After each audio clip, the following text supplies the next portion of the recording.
ஜனனி ஜன்ம சௌக்கியானாம் வர்தனி குலசம்பதாம் பதவி பூர்வ புண்ணியானாம் லிக்யதே ஜன்ம பத்திரிகா.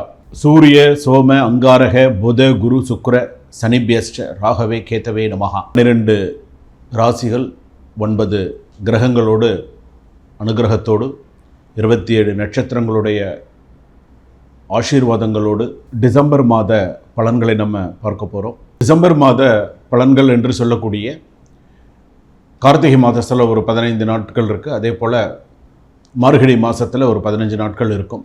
இந்த கார்த்திகையும் மார்கழியும் இணைவது தான் பார்த்திங்கன்னா இந்த டிசம்பர் மாத ராசி பலன்கள். அப்போ இந்த டிசம்பர் மாதத்தில் 12 ராசி பலன்கள் எப்படி இருக்கும்? இப்போ பொதுவாக பார்த்திங்கன்னா ஒரு மாதத்துடைய விஷயங்களை நம்ம தெரிஞ்சுட்டால் தான் அந்த எந்த கோவிலுக்கு போகணும், ஒவ்வொரு மாதத்திற்கும் ஒவ்வொரு சிறப்பு இருக்குது. இப்போ கார்த்திகை மாதம்னா ஒரு சிறப்பு இருக்குது, மார்கழி மாதம்னா ஒரு சிறப்பு இருக்குது. இப்போ கார்த்திகை மாதம்னா என்ன சிறப்பு? கார்த்திகை தீபம் சிறப்பு, பரணி தீபம் சிறப்பு. அதே போல் பார்த்திங்க அப்படின்னு சொன்னால் கார்த்திகை மாதத்தில் எல்லோரும் மாலை போடுவாங்க. சபரிமலைக்கு மாலை போட்டு 48 நாள் விரதம் இருந்து கார்த்திகை மாதம் முழுவதும் விரதம் இருந்து மார்கழி மாதத்துலலாம் எல்லோரும் சபரிமலை யாத்திரை செல்லக்கூடிய ஐயப்ப பக்தர்கள் எல்லாருமே இருக்காங்க.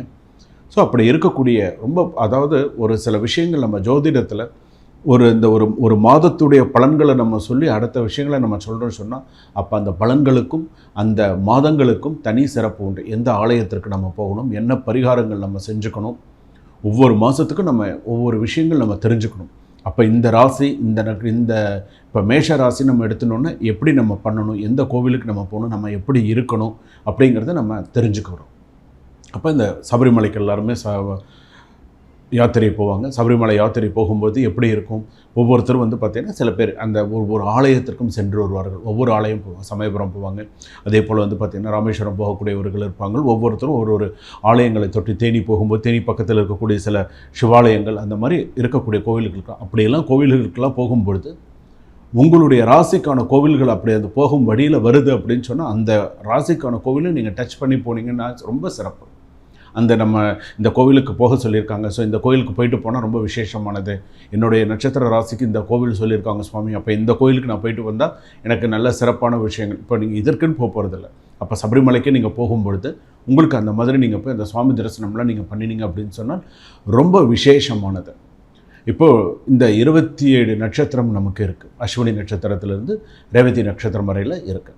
அப்போ இந்த ரேவதி நட்சத்திரம் வரையில் இருக்கக்கூடிய 12 ராசிகள், இந்த 12 ராசி தான் ஒரு மனிதனை ஒவ்வொரு விஷயத்துலையும் ஒரு ஹை லெவலில் தூக்கி கொடுக்குறதும் அவன் கஷ்டப்படுறதும் இந்த 12 ராசியில் கண்டிப்பாக ஒரு ராசியில் அவங்க பிறந்திருப்பாங்க. அப்போ இந்த 12 ராசி பலன்களை அவர்கள் கரெக்டான முறையில் எடுத்துகிட்டு போகணும். என்ன செய்யணும், எப்படி பண்ணணும், இந்த மாதத்துக்கு நம்ம என்ன செஞ்சுக்கணும் அப்படிங்கிறத கரெக்டாக கொண்டு போகணும். அதே போல் நான் உங்கள் டாக்டர் வி ராஜ்குமார் சிவாச்சாரியார் பேசுகிறேன். ஒரு சிறிய கட்டணத்தோடு என்னுடைய நம்பர் பார்த்திங்கன்னா டிஸ்கிரிப்ஷனில் இருக்குது. இந்த நம்பருக்கு நீங்கள் கால் பண்ணுறதுக்கு முன்னாடி வாட்ஸ்அப்பில் எனக்கு மெசேஜ் பண்ணுங்கள். சுவாமி, நான் உங்கள்கிட்ட ஜாதகம் பார்க்கணும், நான் ஜாதக விவரங்கள்லாம் உங்களுக்கு அனுப்பி வைக்கிறேன் அப்படின்னு சொல்லி எனக்கு ஒரு விவரங்களை அனுப்பி வச்சுட்டு அதுக்கப்புறமா நீங்கள் கால் பண்ணி நீங்கள் என்கிட்ட நீங்கள் பேசலாம்.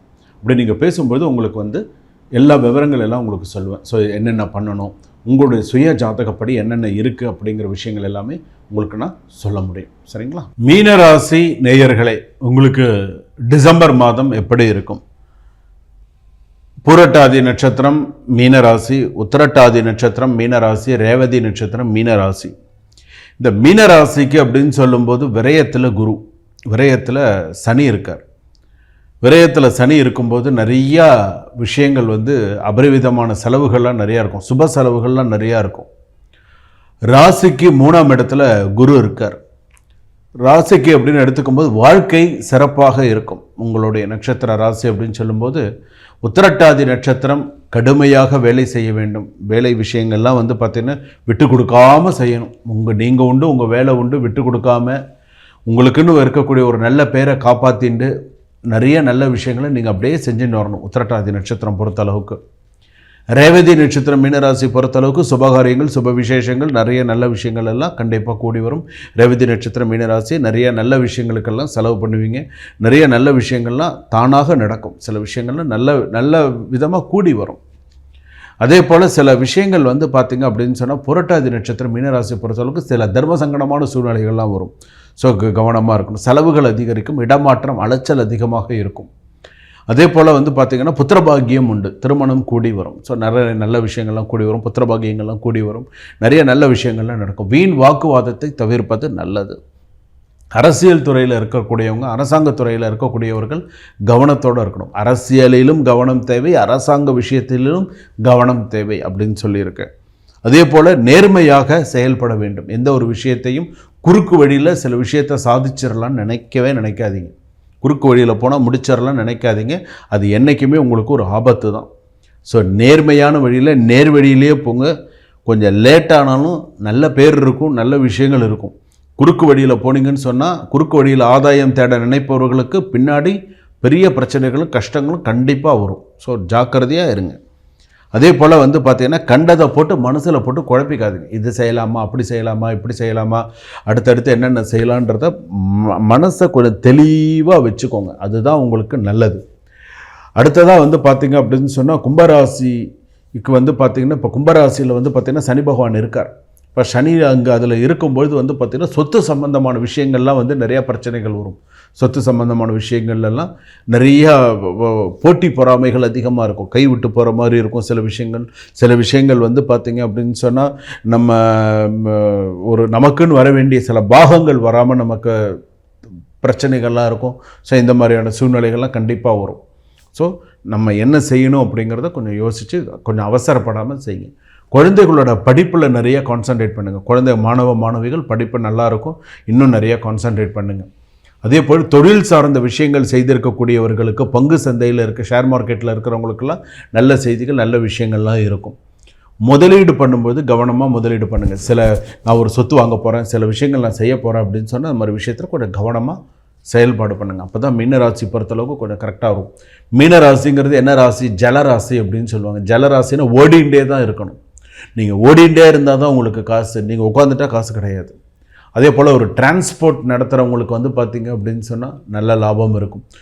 வந்து பார்த்திங்க அப்படின்னு சொன்னால் ஒரு செங்கல், மணல், ஜல்லி வியாபாரங்கள்லாம் பண்ணுறாங்கல்ல, இவங்களுக்கெல்லாம் வந்து பார்த்திங்கன்னா கொஞ்சம் நார்மலாக தான் இருக்கும். கொஞ்சம் இன்னும் ஒரு சிறப்பான நேரம் இன்னும் வரலை. வழக்கறிஞர்களுக்கும் ஒரு சிறப்பான நேரம் இன்னும் வரல. நிறையா இழுபறி நிலையே ஏற்படும். ஸோ கொஞ்சம் இதாக இருக்கும்.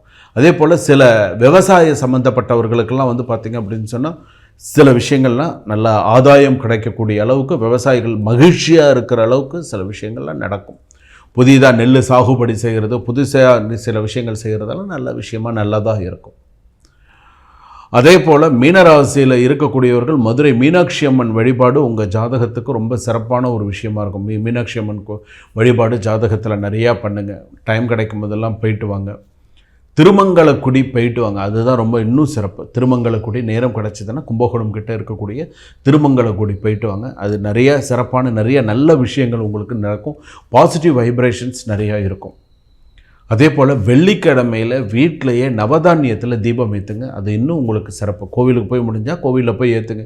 இல்லை என்னால் கோவிலுக்கு போக முடியலன்னு சொன்னால் வீட்டிலேயே இருந்து நவதானியத்தில் தீபம் ஏற்றுங்க. நவதானியத்தை ஒரு தட்டில் பரப்பி அதில் ஒரு 3 அகல் விளக்கு வைத்து நெய் தீபமோ நல்லெண்ணெய் தீபமோ உங்களால் என்ன முடியுமோ அந்த தீபத்தை ஏற்றிண்டு வாங்க. குறைஞ்சபட்சம் ஒரு 9 நாளாவது ஏற்றிண்டு வாங்க. அந்த மாதிரி ஏற்றிண்டு வந்தீங்க, நவதானிய தீபம் ஏற்றிண்டு வந்தீங்க அப்படின்னு சொன்னால் உங்களுக்கு சிறப்பாக இருக்கும். இந்த தீபங்கள் ஏற்றுறது, இந்த கோவிலில் போய் பரிகாரம் செய்கிறது, இதெல்லாம் உங்களுக்கு தெரியலையா? டிஸ்கிரிப்ஷனில் என்னுடைய நம்பர் இருக்குது. 9884530146 என்னோடய நம்பர் கொடுத்துருக்காங்க. என்னுடைய நம்பருக்கு வாட்ஸ்அப் பண்ணிவிட்டு எனக்கு கால் பண்ணுங்கள். சமயம் உங்கள்கிட்ட பேசலாமான்னு சொல்லி வாட்ஸ்அப்பில் கால் பண்ணிவிட்டு அப்புறமா என்கிட்ட நீங்கள் பேசுனீங்கன்னா உங்களுக்கு என்னால் சொல்ல முடியும். உங்கள் ஜாதகப்படி நீங்கள் இந்த கோயிலுக்கு போங்க, இந்த மாதிரி இந்த செய்யுங்க, உங்களுக்கு சிறப்பாக வரும்னு சொல்ல முடியும். சரிங்களா? சுபா.